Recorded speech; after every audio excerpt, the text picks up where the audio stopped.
Agustia bin Banua Banjarmasin. Saya mengambil jurusan Administrasi Bisnis NPM 202220100503. Kali ini saya akan menjawab 4 soal dari mata kuliah Manajemen Perbankan. Nah, sekarang saya akan menjelaskan apa sih dari fungsi intermediasi perbankan. Fungsi intermediasi perbankan adalah peran bank yang menjadi perantara antara nasabah yang kelebihan dana sebagai penabung dan nasabah yang kekurangan dana sebagai peminjam.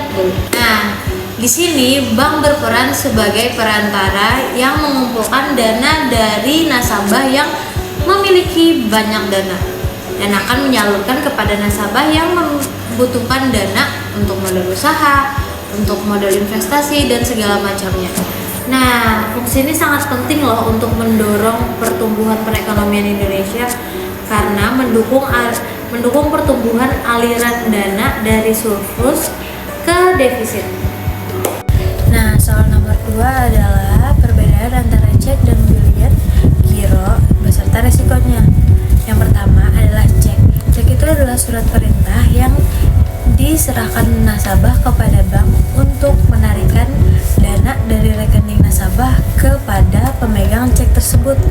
Kalau cek bisa dicairkan secara tunai dari bank, sedangkan biliet giro adalah surat perintah yang diserahkan nasabah kepada bank untuk memindah bukukan dana dari rekening nasabah pengirim kepada rekening nasabah penerima, sedangkan biliet giro tidak bisa dicairkan secara tunai di bank.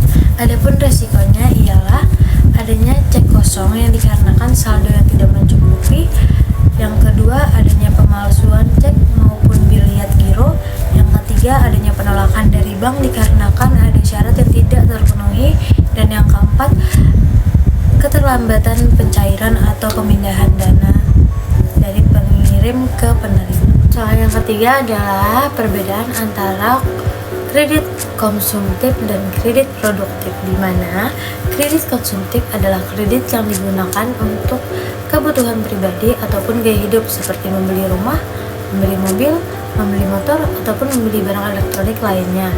Dan kredit ini juga tidak dapat menghasilkan pendapatan secara langsung. Sedangkan kredit produktif adalah kredit yang digunakan untuk kegiatan usaha seperti investasi, modal usaha kerja, dan juga produksi yang dapat menghasilkan pendapatan secara langsung. Contohnya mungkin seperti kredit modal usaha ataupun kredit investasi. Jadi, perbedaan kredit ini terletak pada tujuan kegunaannya dan juga berdampak loh pada pendapatan kita. Soal yang keempat adalah perbedaan antara tabungan, giro, dan deposito. Nah, kalau tabungan itu adalah simpanan nasabah yang dapat ditarik kapanpun saja melalui ATM ataupun teller. Sedangkan giro adalah simpanan nasabah yang hanya dapat dicairkan melalui cek ataupun biliet giro. Giro pun itu digunakan oleh perusahaan ataupun instansi. Sedangkan deposit adalah simpanan nasabah yang berjangka dan dapat dicairkan dalam jangka tertentu. Deposit juga memiliki bunga yang lebih tinggi ketimbang daripada tabungan dan juga giro. Demikian dari jawaban soal ulangan tengah semester manajemen perbankan yang saya buat ini. Semoga apapun itu menjadi manfaat bagi kita semua. Dan juga terima kasih atas perhatiannya. Wassalamualaikum warahmatullahi wabarakatuh.